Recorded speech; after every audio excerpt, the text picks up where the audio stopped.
Hi, everyone. My name is Maddy Szmidt, she, her pronouns, and I'm the Programs and Operations Coordinator for $3 Bill Cinema.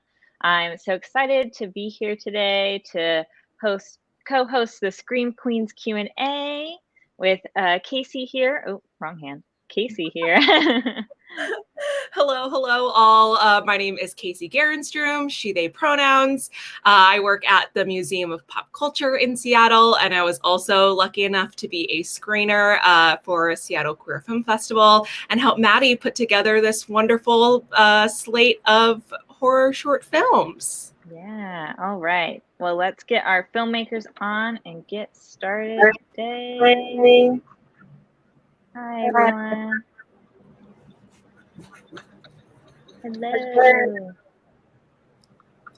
How is everyone doing today? I know it's a little early for some of us, but hopefully we'll be getting our juices flowing.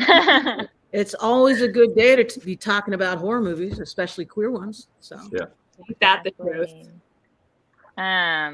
Maybe let's sort of go around and have everyone say their film and maybe where you're calling in from today. Thirza, would you like to start? Sure. My name is Thirza Cuthand. My film is Queskoseo, She Whistles, and I'm calling in from Toronto, Ontario, Canada. Jessica?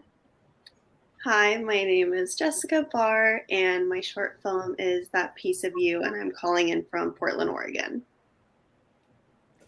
I think I'm next. I'm Zach. My short film is Want to Go Camping, and I'm from LA, and I'm in there now. Hi, I'm John Irvine. My film is Common Monsters, and I'm calling in from Portland, Oregon. Hi, I'm Richard Louprasong, and my short film is The Cruise, and I'm calling in from LA. Hi, I'm Elizaveta Rakhilkina. I go by she, her. My film is New Flesh for the Old Ceremony, and I'm calling from Seattle, actually. Hi, my name's Nicole Meneses. I'm calling in from Livermore, and my film is Nightcap. Well, thank you all so much for being here today. I wanted to start out with a question for everybody and sort of ask about what are some of your queer horror influences, icons. Obviously, queer horror is a very broad description because a lot of horror that isn't explicitly queer, I think we can, find some queer meanings. So take that descriptor as you will, but I'd love to hear about sort of what films or myths, books, anything that you all were influenced by. For myself, I mean, it's not in this film, but I think there's like a lot of like lesbian vampire genre stuff that I was always like really into. Like the first lesbian vampire book, which was Carmilla, and I don't know, just like that whole genre.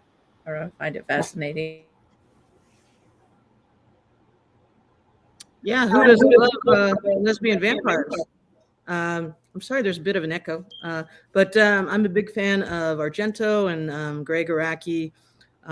So at least if you're watching Nightcap, you might see some giallo influences. And there's a little bit of camp in there because I love John Waters. So, and I'm a dog person, so I had to put a little dog in there. The dog belonged to the beautiful model, and so we just got lucky. We got a great model and a dog in the film. So.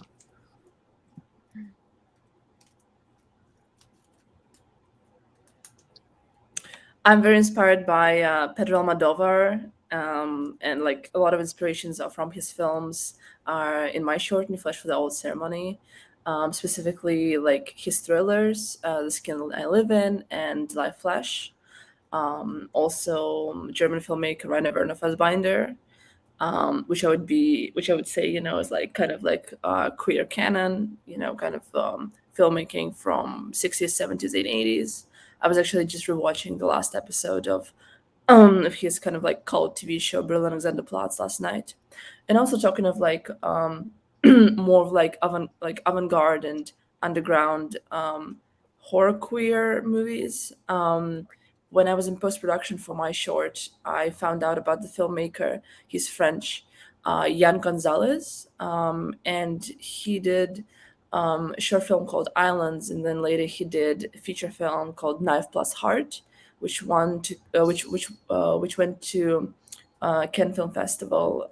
It has a Vanessa Paradis in it, that I would say kind of really altered the way I approached the post-production for my film, because it's quite it's not kitschy per se, but it's very vivid and very vibrant, and I think that the color scheme overall and the tone of the movie influenced the way I approached post-production for my short too.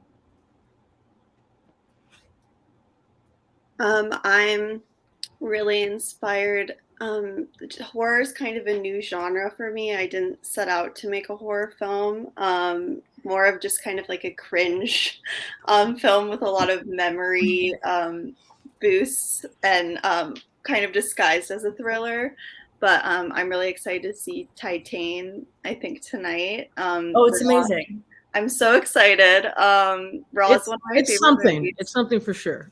I'm very excited. And I don't know, Desiree Akhavan is like one of my favorite people. She's the queen of like cringe comedy, and I think there's a lot of cringe in my short, or I hope people think that. So yeah. I'm a big Darren Aronofsky head. Not that he is queer, but Black Swan's pretty queer. So just kind of that like creepy in your head world. And then also my short, you were saying myths. My short drew a lot from the myth of or the fairy tale Bluebeard. And so just like those fairy tales that have that like just very primal horror to them are like a big thing for me. So growing up, I wasn't really allowed to watch anything horror, and I wasn't really allowed to be queer. So I had to just sort of gravitate towards things where I could find queerness in them. So that became Frankenstein, The Wolfman, all this sort of romantic era literary stuff where it's about the monster within or the hidden side of somebody. So I kind of gravitate towards finding classic tropes and sort of bringing out the queerness from them. So stuff like Melville, I really like the influence on The Lighthouse from Melville. There was definitely some homoeroticism play in there. So yeah, just finding the classics and bringing out the part that was kind of hidden before. Hi, everyone. For me, my inspiration kind of came from like Wes Craven, especially like Scream, Nightmare on Elm Street, and Halloween, John Carpenter, Alfred Hitchcock, a lot of other film directors, including James Wan, who's like newer to like the supernatural jump scare type movies. Yeah, those were all the influences for The Cruise. Awesome. Thank you all so much for those awesome answers. This one is for Nicole and Nightcap. You kind of mentioned it in your influences answer, but I wanted to hear you talk a little bit about your decision to use vampires and kind of the inherent queerness of vampires and its legacy and history. Who doesn't like vampires? So yeah, they just lend themselves to being very queer and forming a story around that. And I had just done kind of a zombie rom-com. It's a little web series, and it's out now called Dating in the Zombie Apocalypse. Like dating's hard enough, but dating with zombies, and then lesbians, not knowing if you're a lesbian and trying to navigate that. So adding zombies in the mix made it a little more fun. So I had done that one, and then I was like, I want to do a creature movie, and vampires seemed like the next best thing. And I had gone to a workshop in San Francisco, and I kind of casually met Jiz Lee, and they were just so personable and very cool. And I was like, hey, would you want to be a vampire in a short? And luckily for me, they said yes. And then it was about finding that counterpart and just building a very small crew around that. That house we found in San Francisco is amazing. I couldn't have dressed it. Like that had to just exist in the world, and we had to just take advantage of that. Our shoot was a one-day shoot. We had, actually, it wasn't really one day. It was 6 hours. I had storyboarded everything the day before. The guy who owned the place let me come and take pictures and stuff, but we had a very limited amount of time, just a handful of people to get it done. And it's one of those things that things could get in your way, and you could just not walk away with the film, but we didn't let those obstacles get in our way. But I've always loved vampires. And I feel like whenever you hear anyone say queer vampires or lesbian vampires, they say, oh, the hunger. And I love David Bowie and everyone else who's in that film, but that's not like the mantle for queer vampires for me. And I still think there's room to play around with that genre and push it, especially in terms of showcasing queer bodies and what that looks like. And then I forget what gentleman was talking about different tropes and myths, but there are a lot of tropes around women in peril. And so Nightcap kind of taps into that and then tries and subverts that myth. So, yeah. Awesome. Yeah, I was just watching Vampires with a Y last night on Shudder. That was like getting in the lesbian vampire mood. Our next question is for Richard. I'd love to hear a bit about sort of why you chose to go for that more campy tone, that more Scream, Wes Craven that you're talking about in your film, because, camp is so important both to queer and horror cultures that, just love to hear you elaborate on that a little bit.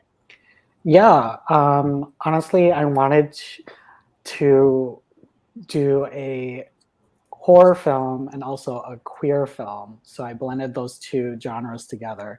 And I just wanted to have fun with it. And, you don't really see queer people in horror movies. So, it was kind of like, my version of American Horror Story. But yeah, that's pretty much where that came from. Awesome. Cool. Yeah, I think we've definitely picked up on the American Horror Story vibes right away, and we're like, this is good. And then, so my next question is for John, Common Monsters. I loved what you were talking about, the monster within storylines and stuff like that. I know this was just chapter 1, and I was wondering what you have in store for the future of the Common Monster story. Thank you. I'm so glad you enjoyed it. So Common Monsters started as a book I wrote when I was like 19, and it won like an award, but nothing ever came of it. It never actually got published. So it just sort of sat neglected for a long time. And then during lockdown, I was like, I need to make something. Because as a kid, I always thought by 2020, when I'm in my 30s, I'll be a filmmaker by then. And I wasn't. So I thought it's either now or never. I need to make something. So I just did the first chapter. And since then, I've adapted it into a full 2-hour screenplay. And right now it's out to producers. So I'm looking forward to that. Hopefully it gets picked up. That's so exciting. Well, everyone who liked this program will have to come back in a couple of years to see the full length at Seattle Queer Film Festival. Hopefully. Yep. Fingers crossed. Yeah. Awesome. Well, building off of what you were talking about of starting this film during lockdown, I'd love to hear a little bit about all of your experiences as filmmakers during this pandemic, sort of how your work has shifted, whether or not, your creativity, you're like, I've been going, or I don't want to do anything. Either way, I'd love to hear a little bit about you all's experience. For me, this short was really helpful in healing. We did it pretty much a year ago. And we had all been just like not moving in our apartments from end of February till October. And I had gone on a road trip with my friend, and we camped in the location we ended up shooting in, and it was really beautiful. It was like, oh, I hear it echo. It was like 8 miles or 8 hours north. And so I like went around, and I was like to my film friends, I was like, I don't have that much of a budget, and we'd have to camp, and it's really far away, and everyone was just so desperate to be out. I picked like campy people. So everyone was so desperate to be outside with friends making things again. that they were just like, yes. And I was like, really? And so they all came up with me, and we like this was before the vaccine, so we got like tested before, and we like self-quarantined, and then we went up there, and it was just like us in the woods. So we had created kind of like our own little production bubble, and came back, and it was like just very like sweet and healing. And there were times where we were like working hard, but then we'd also look around and be like, it's so beautiful to be back here. So it was like really necessary to make something during this time. Yeah, it's funny because most of the other work I make like the style of work I make is normally like probably like pandemic friendly, because it's like I'm the only crew member and often I'm like the only actor. But like this one, we had like a 40 people on our crew, and there was like it was like a really complicated shoot. We had like pyrotechnics and driving and stunts and yeah, and it was like a much bigger deal like shoot than I'd ever been on before. And it was also like 2-night shoots, so like 2 nights in a row, and yeah, it was just a lot to think about and a lot to deal with, and a lot, like, it was a very steep learning curve, because I think it was like my first film that was of this scope. But yeah, we did it like during a really low period in the pandemic where there weren't very many like cases, and we were also kind of lucky because they hadn't put in all the COVID rules yet, because we filmed this in like August last year. So yeah, so it was okay. It was fun.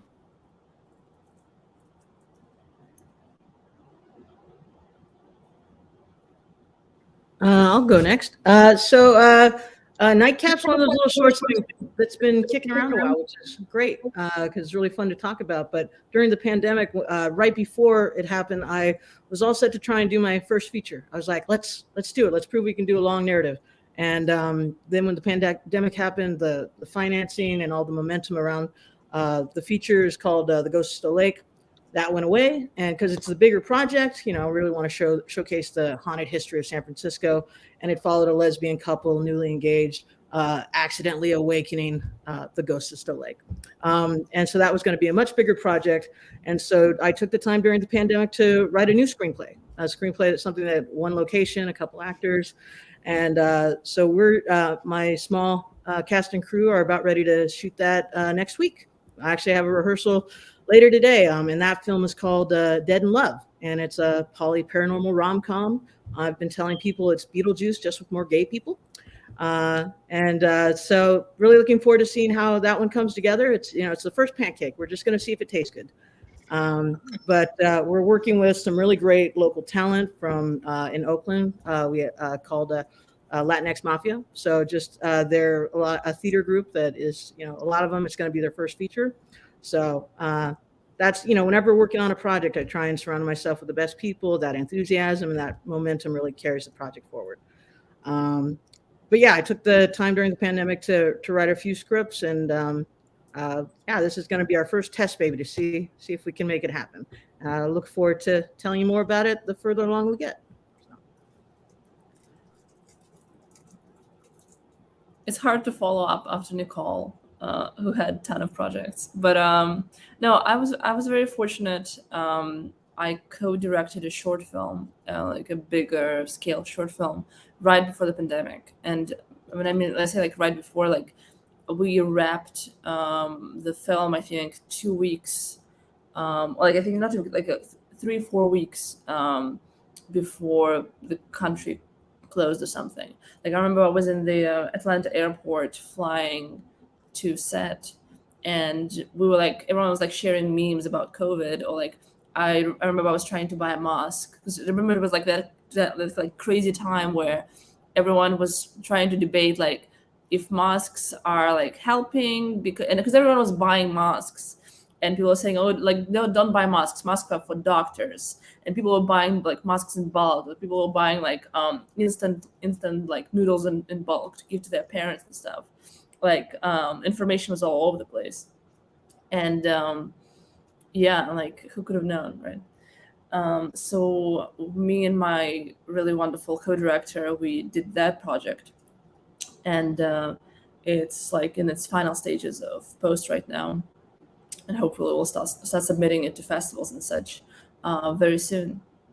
And then I'm also in pre-pro for 2 micro shorts. One of them is a short film about like woman on woman sex work, and I had a sex worker consultant for the film, which I was very happy about, since my experience with sex work is like 0 or like around 0 basically. Yeah, and I'm also right now in the process of like writing a treatment / a first draft for a feature film. So, kind of slowly trying to get in the rhythm of being, I don't know, productive, I guess.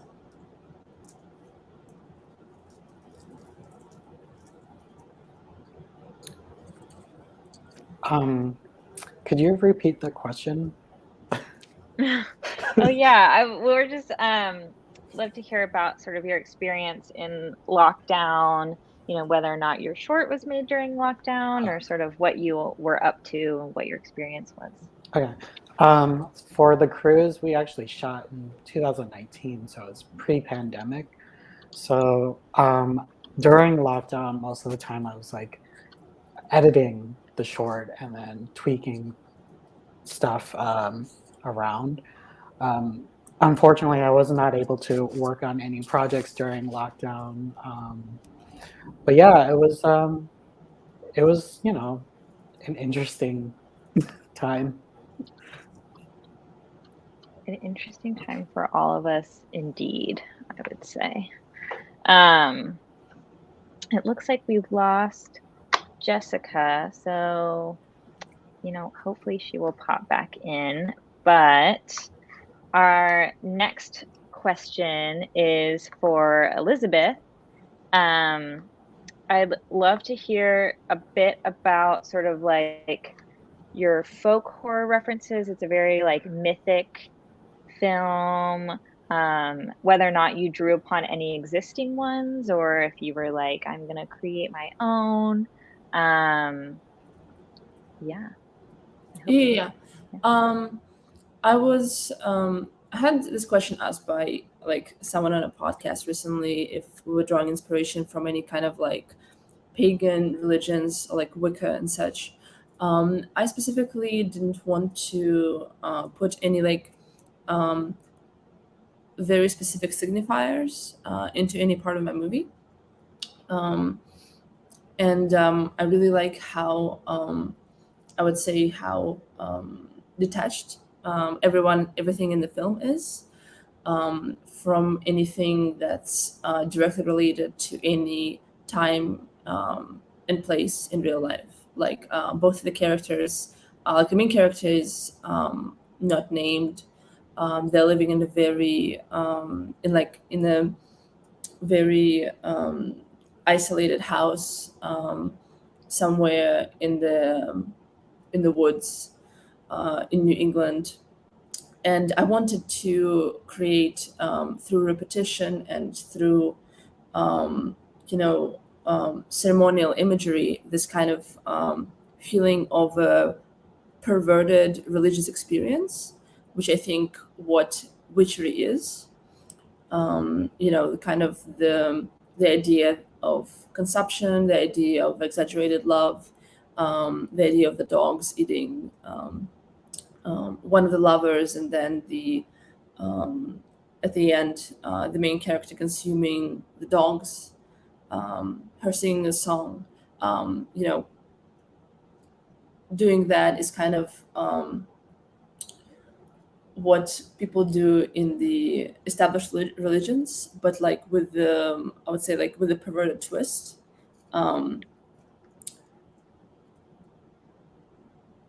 I guess what people would do in a more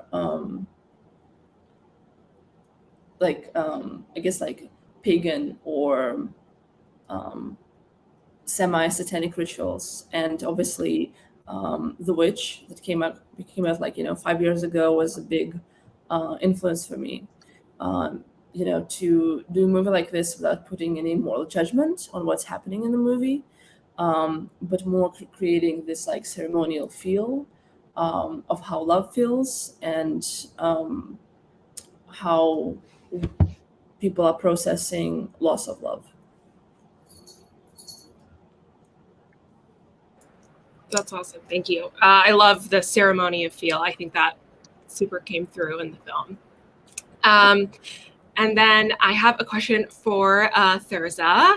I just wanted to know, this is a social horror film, and I wanted to know a little bit about your process for choosing horror as that vessel to bring to light some social issues, as well as the place that social horror and horror that comments on social issues has kind of in the lexicon of the world right now.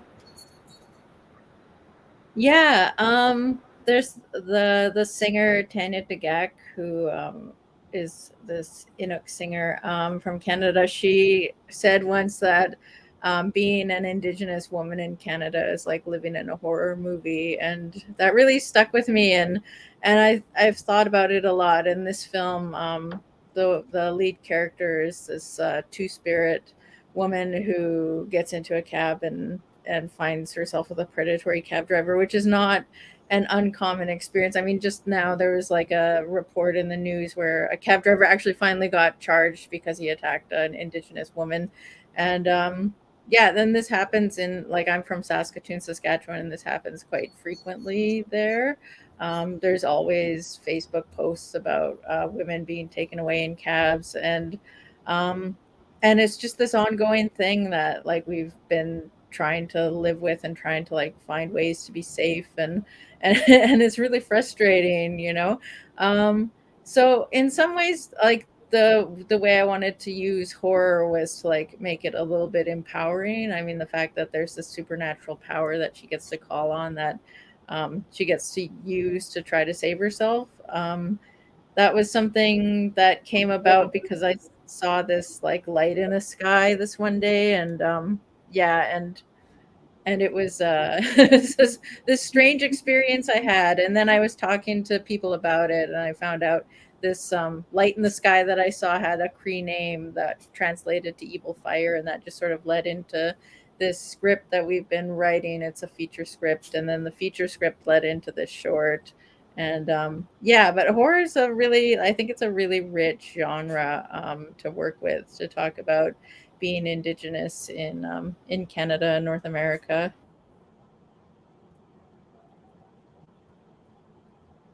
Amazing. Thanks so much for telling that story. We're gonna close out, I think, with one more question, unless Jessica randomly reappears for us. Zach, you are our last individual question. You talked a bit about how your film is, you were in the forest, you were camping while you were filming it. I'd like to hear you speak a bit about why you chose that natural setting, and sort of why camping. Sure. Well, very, very practically, it was like the perfect thing to make during the pandemic because everyone could be outside and stay relatively 6 feet apart. But the idea came, my good friend of mine, he's straight, we're not in a thing, but we go on camping road trips all the time, and he's my DP. And so we went to this place, and it was like very cool and very creepy. And then he's like, oh, my buddy knows about this cave over here. And I was like, yes, let's go. And we went, and we like brought along a camera because we can't help it. And he was like looking in the cave, and I was just like slowly zooming, and I was like, oh, this is a horror movie. And he and I have this dynamic. I'm much better now, but he kind of like introduced me to backpacking, and he's like a wilderness guy. And so early on, I'd be like clinging to him for survival. And I would have the thought like, oh, if I wake up in the morning and he's gone, this is how I die. And like, I don't know how to use a compass or read maps, and that's it. And just like the fear of being out alone in the wilderness, and I don't know, the interesting thing about it being scary there is just how still everything is. And like the stillness being scary is kind of interesting. And especially where we filmed near Lassen National Park, everything's very, very tall. And so it makes you feel very, very short and helpless. And we actually shot it, our aspect ratio is like a little narrower. So everything just feels taller and creepier. But yeah, I love the outdoors, but it's also terrifying. And there's like an innate horror to it. Totally. Yeah. I haven't been camping in a while, but I will definitely be thinking of that cave next time I am. I'm like, oh my God. No. Don't let my short ruin the outdoors for you. So I love, to close out, where can people find you? What are you up to? If they loved your short, how can they continue to support your work? Maybe let's start with John on this one. So you can support me on Patreon, the John Irvine. You can also find links in my Instagram. Next upcoming projects, I'm writing a queer horror medieval story called Dead Night, and so I'm trying to get backing for that, in addition to Common Monsters. So you can kind of find out about both on my Instagram. Nicole? Yeah, I have a Patreon as well. I'm going to put it in the chat real quick. I'm sure the one other patron would love some more company. So you can find it at Dark Rainbow Films on Patreon. And I have a short that's in post-production that was actually filmed during the pandemic called Queer Science. And it's about, beautiful scientist who accidentally shrinks her girlfriend to teeny tiny. And she has to work up the right mixture to bring her back to size. And anyone who ever Honey, I Shrunk the Kids, but thought that film should have been gayer, that's what this short is going to be. So that'll be a fun short to get done and put out into the world and see people's reactions from. But yeah, you can follow me on darkrainbowfilms.com and on Instagram at darkrainbowfilms, making queer horror films, queer genre films, just with a lot of great Bay Area queer people. So. Thirza, how about you? Yeah, I also have a Patreon. I think it's just under Thirza Cuthand. Right now I'm working on the feature script. We're doing one more draft, and then hopefully we're going for production financing. I'm also working on another feature script that's about monsters in a potash mine. And I'm also working on a lesbian vampire video game, but it's like a video game about ethics. So you have to be an ethical lesbian vampire. Oh my God. Okay. Please email me when that drops, because that sounds like my favorite game ever. Okay. Richard, how about you? You can follow the movie on Instagram at the Cruise Movie, or you can find us on Facebook as well. I'm currently working on another horror short film, but I'm just the editor on the film, so that should be coming out possibly next year. And then I'm also writing another short film. Yeah. Thank you. Elizabeth? You can find me on my Instagram, which is Your Russian Renaissance, or at my website, which is ElizabethRakhilkina.com. I don't have a Patreon, but if you want to Venmo me, you can find that on my Instagram. Or you can just message me, etc. Because I'm trying to raise funds for my upcoming short film. Yeah, thank you. And Zach, how about you? I'm putting my Instagram in the chat right now. It's a code Zach moment, because I'm into puns. And then that has links to all my stuff on it and the website for the short. And then, yeah, I'm working on a queer horror feature about a family trying to get back to normal after their kid was possessed by a demon. It's called After the Exorcism. So we're going around pitching that and trying to get funding. And those are the things. I don't have a Patreon, but now I will get it as soon as this is over. You can just send me cash. Awesome. Well, it was so great to have you all today and talk horror. I'm like been in the horror mood for the past, I started a little early. I started in September. I know, Halloween is October, but there's so many good films to watch. You can't fit it all in 1 month. So hoping to see all your next projects, all these awesome shorts and features you all are talking about soon. And yeah, thanks for joining us today. Yeah, thank you. Thank you. Thank you so much. Thank you. Bye, everyone.